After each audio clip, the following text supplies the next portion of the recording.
بسم اللہ الرحمن الرحیم۔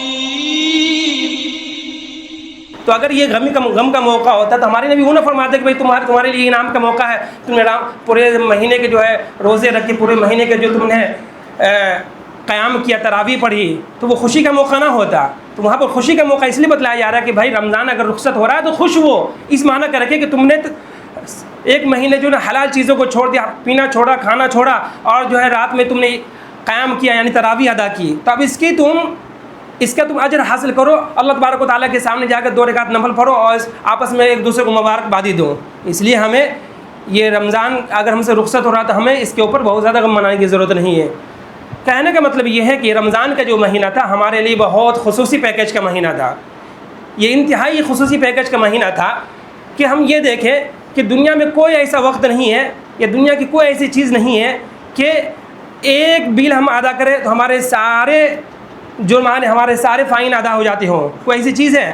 اگر ہمارا ایک فائن کٹتا ہے، ہم روڈوں پر اگر گاڑی چلا رہے ہیں تو ایسا نہیں ہے کہ اس میں ہیلمٹ کا جو ہے ایک فائن کٹا ہوگا، یا ایک ٹریفک کاٹنے کا جو ایک ٹریفک کو ہم نے جو توڑا تھا اس کا جو ہمارا ایک بل کٹا ہوگا، اور بھی دوسرے بل رہے ہوں گے۔ تو ایسا نہیں کہ ہم بعد میں ایک بل ادا کریں گے تو سارے بل ادا ہو جائیں گے، ایسا نہیں ہے۔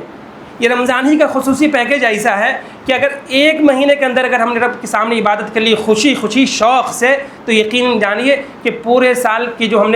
اندر جو ہم نے گناہ کیے، سارے گناہ کو اللہ تبارک و تعالیٰ معاف کر دیتا ہے۔ تو اس معنی کے اعتبار سے رمضان کا مہینہ ہمارے لیے خصوصی پیکیج کا مہینہ ہے۔ اللہ تبارک و تعالیٰ اپنے بندوں کے سامنے یہ کہتا ہے کہ رمضان کا پہلا عشرہ جو ہے وہ رحمت کا عشرہ ہے، یعنی ایک انسان اس نے گناہ کیا اپنی زندگی بھر، لیکن رمضان کے پہلے 10 دن کے اندر اس نے شوق سے اللہ تبارک و تعالیٰ کے سامنے عبادت کی، تو اللہ تبارک و تعالیٰ کیا کہتے ہیں کہ میں تمہارے اوپر رحم فرماؤں گا اور میں تمہیں سارے معاملات سے بری کر دوں گا۔ پھر دوسرا عشرہ تھا، اس دوسرے عشرے کے اندر بھی ایمان اور احتساب کے ساتھ خوشی اللہ تبارک و تعالیٰ کے سامنے عبادت کرتا ہے، تو اللہ تبارک و تعالیٰ یہ کہتا ہے کہ بھائی تم نے سال بھر گناہ کیے، پہلا عشرہ اس کے اندر میں نے تم پر رحم فرمایا، تم پر میں نے کرم فرمایا، اب دوسرے عشرہ میں تمہارے عبادت کرنے کی بنیاد پر میں نے تم کو کیا کر دیا، چلو معاف بھی کر دیا۔ پھر تیسرا عشرہ آتا ہے، اس کو کہا جاتا ہے اتقم من النار، کہ بھائی تم نے سال بھر گناہ کیے، پہلے عشرے میں تم نے اللہ تبارک و تعالیٰ کے سامنے عبادت کی، تو اس میں تم کو رحمتیں ملی، پھر دوسرے عشرے میں تمہاری مغفرت ہوئی، تیسرے عشرے میں جو تم بچے کھچے تھے اور تمہارے اوپر جو جہنم واجب ہو چکی تھی، جہنم میں جانا تمہارا ضروری ہو چکا تھا، لیکن تیسرے عشرے میں عبادت کرنے کی وجہ سے اب تمہارا کیا ہے، جہنم کے رجسٹر سے تمہارا نام بالکل نکال دیا جاتا ہے۔ تو یہ اللہ تبارک و تعالیٰ نے رمضان کے خصوصی مہینے کے صدقہ طفیل ہم کو جہنم سے بالکل آزاد کر دیتا ہے، آگ سے ہمیں محفوظ فرما لیتا ہے۔ تو اس اعتبار سے رمضان کا مہینہ ہمارے لیے خصوصی پیکیج کا مہینہ ہے۔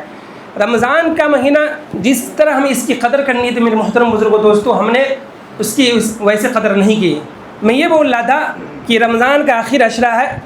چل رہا ہے، بلکہ آخر عشرہ کیا بلکہ اب کچھ گھنٹے باقی رہ گئے ہیں۔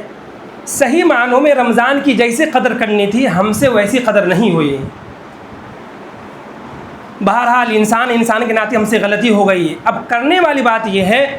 کہ جس طریقے سے ہم ہر عبادت کے بعد اللہ تبارک و تعالیٰ کے سامنے معافی مانگتے ہیں، نماز پڑھتے ہیں، ہم استغفر اللہ 3 مرتبہ بولتے ہیں، مطلب یہ ہوتا ہے کہ جیسے عبادت کرنے کا حق تھا یا اللہ ہم سے ویسی عبادت نہیں ہوئی۔ فار ایگزامپل ہم نے نماز پڑھی، جیسے ہم کو نماز پڑھنی چاہیے تھا ہم ویسے نماز نہیں پڑھ پائے، تو ہم نماز کے فوراً بعد ہم کیا بولتے ہیں، استغفر اللہ۔ ٹھیک اسی طریقے سے جتنی بھی عبادتیں اللہ تبارک و تعالیٰ نے ہم پر لازم کی ہے، ان عبادتوں کی تکمیل کے بعد، ان عبادتوں کو مکمل کرنے کے بعد ہم کو ایک لفظ بولنی چاہیے، استغفر اللہ۔ اس سے یہ ہم بولتے ہیں کہ اللہ تبارک و تعالیٰ جو اس عبادت کا حق تھا، اس کا جو طریقہ تھا وہ طریقہ ہم سے ادا نہیں ہوا، یا اللہ اس لیے مجھے آپ معاف فرما دیجیے۔ اس لیے رمضان کا مہینہ اس کے اندر جو کمی ہوئی، جو کوتاہی ہوئی، اب یہ اب کچھ لمحے باقی رہ گئے، کچھ گھنٹے باقی رہ گئے، ان گھنٹوں کے اندر اللہ تبارک و تعالیٰ کے سامنے معافی مانگ لیں، اللہ تبارک و تعالیٰ ہمیں معاف کر دے گا۔ اور یاد رکھیے، یہ دماغ میں بات مت لائیے کہ اتنی بڑی راتیں ہم کو ملی شب قدر کی شکل میں، قدر والی اس کا نام ہی قدر ہے کہ جس کی قدر کی جائے، جس کی عزت کی جائے، یا پورا مہینہ جو ہے ہم کو رحمت کا ملا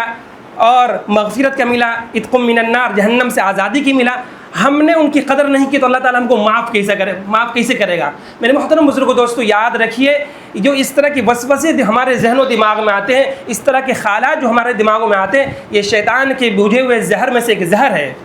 شیطان جس طریقے سے ہمیں اچھی چیزوں سے اچھے طریقے سے بھٹکاتا ہے، ٹھیک اسی کے ایک ان کے وسوسوں میں سے ایک وسوسہ یہ بھی ہے کہ وہ یہ سمجھاتا ہے کہ اللہ تبارک و تعالیٰ تمہیں معاف نہیں کرے گا۔ میرے محترم بزرگوں دوستو، ہمیں یہ سمجھنا چاہیے کہ خالق کا معاملہ ہم مخلوق سے الگ ہیں۔ ہم کسی انسان کے سامنے اگر ہم کوئی غلطی کر دیتے ہیں تو پہلی مرتبہ وہ معاف کرنے سے تھوڑا سا ناک بھوں چڑھائے گا وہ آدمی، دوسری مرتبہ غلطی کرے گا تو معاف کرے گا، تھوڑا سا اور شدت اختیار کرے گا، تیسری مرتبہ اگر ہم نے اس کے سامنے کوئی غلطی کر دی تو وہ کہے گا یہ کیا آدمی ہے یار، بار بار تو غلطی کرتے جا رہا ہے، کچھ تو حیا کر، کچھ شرم کر، بار بار غلطی کرتا ہے، بار بار سوری، بار بار معافی مانگتا ہے۔ لیکن اللہ تبارک و تعالیٰ کا معاملہ ایسا نہیں ہے۔ اگر اللہ تبارک و تعالیٰ کے سامنے ہم چاہے 70 مرتبہ بھی غلطی کریں گے، لیکن سچے دل سے اگر اللہ تبارک و تعالیٰ کے سامنے اگر ہم معافی مانگ لیں گے، میرے محترم بزرگوں دوستو، اللہ تبارک و تعالیٰ پیچھے کی غلطی کو نہیں دیکھے گا، پیچھے کی غلطیوں کا تانا نہیں دے گا کہ تم نے یہ 70 مرتبہ غلطی کیوں کی ہے، بلکہ اللہ تبارک و تعالیٰ اسے چشم زدن میں معاف کر دے گا، ایک بارگی اللہ تبارک و تعالیٰ اسے معاف کر دے گا۔ قرآن کے اندر اللہ تبارک و تعالیٰ نے جو توبہ کی شرطیں رکھی ہے، اگر ان 3 شرائط کو اگر ہم نے پوری کر لیا تو یقین جانیے پیچھے میں ہم نے چاہے جتنے بھی گناہ کیے ہوں، سارے گناہوں کو اللہ تبارک و تعالیٰ معاف کرنے والا ہے۔ اللہ تبارک و تعالیٰ، میں نے آپ کے سامنے ایک آیت پڑھی خطبے میں کہ وَمَن يَعْمَلْ سُوءًا أَوْ يَظْلِمْ نَفْسَهُ ثُمَّ يَسْتَغْفِرِ اللَّهَ يَجِدِ اللَّهَ غَفُورًا رَحِيمًا، کہ جو انسان کوئی برا کام کر لے، او یظلم نفسہ، اپنے اوپر ظلم کر لے، ثم استغفر اللہ، پھر اللہ تبارک و تعالیٰ کے سامنے معافی مانگے، یجد اللہ غفور الرحیم، اللہ تبارک و تعالیٰ اس کی پچھلی غلطی کو معاف کر دیں گے اور آئندہ کی زندگی کو اس کے اوپر رحم فرمائیں گے۔ کہنے کا مطلب یہ ہے کہ ایک انسان جب کوئی برا کام کرتا ہے تو در حقیقت وہ اپنے اوپر ظلم کرتا ہے، ظلم اس معنی کر کے کرتا ہے کہ اللہ تبارک و تعالیٰ نے اس دنیا میں اسے بھیجا تھا اپنی عبادت کے لیے، تو دنیا میں آنے کا جو تقاضا تھا وہ عبادت کرنا تھا، تو انصاف کا تقاضا یہ تھا کہ اللہ نے اگر ہم کو پیدا کیا تو اللہ کے حکموں پر ہم چلے، لیکن ہم نے ایک بہت بڑا ظلم کیا کہ اللہ کے حکموں کی نافرمانی کی، ہم نے روزوں کی ناقدری کی، ہم نے تراویح کو چھوڑا، ہم نے قرآن کی تلاوت نہیں کی، بلکہ ہم نے رمضان میں کھلے عام بے روزے کی طرح ہم نے زندگی گزاری، ہم نے کھلے عام پانی پیا، کھلے عام ہم نے سگریٹ پی، اور ہم کھلے عام ہم نے وہ ساری چیزیں کی جو روزہ میں منع ہے، روزہ کی ممانعت میں سے ہے۔ تو یہ بہت بڑا ہمارے اوپر ظلم ہے۔ ظلم کہتے کس کو؟ عربی کے اندر اس کی تعریف کی گئی وضع الشیء فی غیر محلہ، کہ کسی بھی چیز کو اس کے غیر محل میں رکھ دینا۔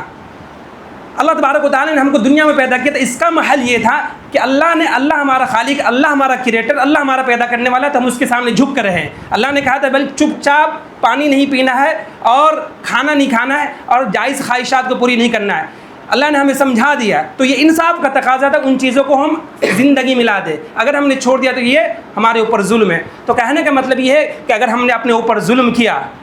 تو اللہ تبارک و تعالیٰ کہتا ہے کہ اگر اس چیز کا احساس ہو جاتا ہے اور دل میں یہ بات آ جاتی ہے کہ یا اللہ معاف کر دے، مجھ سے بہت بڑی غلطی ہو گئی، تو میں استغفر اللہ، اگر اللہ تبارک و تعالیٰ سے معافی مانگ لے گا تو اللہ تعالیٰ اس کو معاف کر دے گا۔ یجد اللہ غفور الرحیم، یہاں پر اللہ تبارک و تعالیٰ نے جو لفظ استعمال کیا اس کی مٹھاس کے اوپر آپ غور کیجیے۔ اللہ تبارک و تعالیٰ نے یہ کہا ہے کہ صرف تمہارے دل میں احساس آ جانی چاہیے کہ اللہ مجھ سے غلطی ہو گئی ہے، تو اللہ تعالیٰ 2 لفظ استعمال کرتا ہے، غفور رحیم، کہ تم نے جو غلطی کی ہے اللہ تعالیٰ اس ساری پچھلی غلطیوں کو معاف بھی کرے گا، اور آئندہ کی زندگی کا بھی اللہ تبارک و تعالیٰ آپ سے ایک وعدہ کر رہا ہے کہ آئندہ کی غلطی کو بھی اللہ تبارک و تعالیٰ تمہارے اوپر رحم و کرم کا معاملہ فرمائے گا۔ یعنی اللہ تبارک و تعالیٰ پاسٹ کی بھی ذمہ داری لے رہا ہے اور فیوچر کی بھی ذمہ داری لے رہا ہے، اگر انسان صحیح معنی میں اللہ تبارک و تعالیٰ کے سامنے جھک جا رہا ہے تو۔ میرے محترم بزرگوں دوستو، تو یا ایھا الذین آمنوا توبوا الی اللہ توبۃ نصوحا، یہ توبہ کرنے میں جو 3 شرطیں پائی جاتی ہے، توبہ کے اندر جو ہے 3 کنڈیشنز پائی جاتی ہے۔ پہلی بات یہ ہے کہ جو ہم غلطی کر رہے ہیں، ہم نماز فار ایگزامپل ہم روزوں کی ناقدری کر رہے ہیں، رمضان کی ناقدری کر رہے ہیں، تو پہلے ان غلطیوں کو ہم چھوڑ دیں، جو ہم غلطی لگاتار کر رہے ہیں اس کو اسٹاپ کریں، اس کے سلسلے کو ہم ختم کریں۔ تو پہلا شرط یہ ہے کہ ہم غلطی کر اس غلطی کو ہم کرنے سے رک جائیں۔ دوسری شرط یہ ہے کہ آئندہ ہم عزم مصمم کریں، پکا ارادہ کریں کہ ہم اس کو اب دوبارہ نہیں کریں گے۔ اور تیسری شرط یہ ہے کہ جو ہم نے کیا ہے اس کے اوپر ہم ندامت کے آنسو بہائیں، اس کے اوپر ہم شرمندہ ہو، تو ہم پچھلی غلطی کو چھوڑیں گے، شرمندہ ہوں گے اور آئندہ نہ کرنے کا عزم مصمم کریں گے، تو اس کو بولا جاتا ہے توبہ نصوح، جس کو قرآن میں اللہ تعالیٰ نے یوں بیان فرمایا یا ایھا الذین آمنوا توبوا الی اللہ توبۃ نصوحا، اے ایمان والو اللہ تبارک و تعالیٰ کے سامنے خالص توبہ کرو، ملاوٹ نہیں ہونی چاہیے کہ بھائی ابھی میں نے کہا یا اللہ میں گناہ نہیں کروں گا اور پھر مجھے رات میں موقع ملا پھر میں تنہائی کے اندر گناہ کر رہا ہوں، تو یہ نہیں ہونی چاہیے۔ ابھی آپ نے وعدہ کیا تھا کہ میں غلطی نہیں کروں گا، آپ نے پکا ارادہ کیا تھا، اس کے اوپر آپ کو شرمندگی بھی تھی، تو شرمندگی کا تقاضا یہ ہے کہ آپ رات میں جب تنہائی کے اندر ہو تو یہ اللہ تبارک و تعالیٰ کے سامنے احساس ہو کہ ابھی میں نے وعدہ کیا ہے، اب مجھے اس کے اوپر برا بھی لگ رہا ہے، اس کا مجھے اس میں جو مجھے بری فیلنگ بھی آ رہی ہے، پھر بھی میں اس کو کر رہا ہوں، تو اگر نہیں کریں گے تو اس کو بولا جاتا ہے توبہ نصوحا، تو اللہ تبارک و تعالیٰ کہہ رہا ہے کہ میں معاف کر دوں گا، عسیٰ ربکم ان یکفر عنکم سیئاتکم، کہ اللہ تبارک و تعالیٰ تمہارے گناہوں کو معاف کر دے گا، یعنی اگر اس طریقے کا توبہ کریں گے تو اللہ تعالیٰ آگے اس کے بارے میں کہہ رہا ہے کہ اللہ تبارک و تعالیٰ تمہارے گناہوں کو معاف کر دے گا، وَيُدْخِلَكُمْ جَنَّاتٍ تَجْرِي مِن تَحْتِهَا الْأَنْهَارُ، اور تم کو ایسے باغ کے اندر داخل کرے گا جن کے نیچے نہریں جاری ہوں گی، لیکن 3 شرط ہے، پچھلی غلطیوں کو چھوڑنا، پریزنٹ میں جو ہے اس پر شرمندگی اختیار کرنا، اور فیوچر میں نہ کرنے کا عزم مصمم کرنا۔ اگر ان 3 چیزوں کے ساتھ کرتے تو اللہ تبارک و تعالیٰ ہماری توبہ اور ہمارے استغفار کو قبول کرے گا، اور یقین جانیے اللہ تبارک و تعالیٰ اپنے بندوں سے محبت کرتا ہے، انسان چاہے کتنا ہی گناہ گار کیوں نہ ہو جائے، لیکن اللہ تبارک و تعالیٰ کے سامنے اگر وہ معافی مانگے تو اللہ تبارک و تعالیٰ اسے معاف کر دیتا ہے۔ ہم اس کو یوں سمجھیں نا کہ دنیا میں اگر کوئی بچہ چاہے جتنی بھی غلطی کر لیتا ہے، ایگزامپل اگر بچہ رات کے 1 بجے 2 بجے اپنے گھر آتا ہے، باہر سے کہیں سے آتا ہے، تو وہ اس کے دماغ میں ہوتا ہے کہ میری ماں میرا انتظار کر رہی ہے، میں جاؤں گا تو میری ماں مجھے گرم گرم روٹی کھلائیں گی اور سارے لوازمات پورے کر کے دیں گی، بستر کر کے دیں گی، سب کچھ کر کے دیں گی، حالانکہ اس کو معلوم ہے کہ میں اتنی رات میں گھر پہنچ رہا ہوں، میری امی مجھ کو غصہ کر رہی ہے، لیکن پھر بھی اس کے دماغ میں بات آ رہی ہے کہ میری ماں مجھے معاف کر دے گی۔ یہی معاملہ اللہ تبارک و تعالیٰ کا ہے، چاہے ہم کتنا بھی کیوں نہ گناہ کر لیں، چاہے کتنی بھی ہم سے خطائیں کیوں نہ سرزد ہو جائے، اگر ہم صحیح معنوں میں اگر اللہ تبارک و تعالیٰ کے سامنے اگر ہم توبہ کریں گے تو اللہ تبارک و تعالیٰ اس بات کا انتظار کر رہا ہوتا ہے کہ میں اپنے بندے کو معاف کروں گا، جیسا کہ میں نے آپ کے سامنے قرآن کی ایک آیت کی تلاوت کی ہے کہ اس کا ترجمہ ہی ہے کہ یجد اللہ تبارک و تعالیٰ کو پائے گا، یعنی اللہ تبارک و تعالیٰ انتظار کر رہا ہوتا ہے کہ بندہ میری طرف لوٹے، بندہ میری طرف لوٹے کہ میں اس کو معاف کر دوں۔ اس لیے کہا جاتا ہے کہ صبح کا بھٹکا ہوا اگر شام کو لوٹائے تو اسے بھٹکا ہوا نہیں کہتے، اسے بھولا ہوا نہیں کہتے۔ یہ رمضان کا آخری موقع چل رہا ہے، ہم اس موقع سے اللہ تبارک و تعالیٰ کے سامنے معافی مانگیں، اللہ تبارک و تعالیٰ ہمیں معاف کر دے گا۔ بلکہ حدیث قدسی اس حدیث کو بولتے ہیں کہ جس میں براہ راست اللہ تبارک و تعالیٰ اپنے بندوں سے خطاب کرتا ہے، ڈائریکٹلی اللہ تبارک و تعالیٰ اپنے بندوں کو ایڈریس کرتا ہے۔ الفاظ اور وہ جو زبان ہوتی ہے وہ نبی کریم صلی اللہ علیہ وسلم کی ہوتی تو ہے، وہ آیت تو نہیں ہوتی ہے، جیسے قرآن میں جو ہے وہ آیت تو نہیں ہوتی ہے، وہ حدیث ہی ہوتی ہے، لیکن اس میں اللہ تبارک و تعالیٰ براہ راست اپنے بندوں کو ایڈریس کرتا ہے۔ تو حدیث قدسی کے اندر اللہ تبارک و تعالیٰ فرماتا ہے یا ابن آدم غفرت ذنوبک عنان السماء، کہ اے آدم کی اولاد اگر تو گناہ کرتے کرتے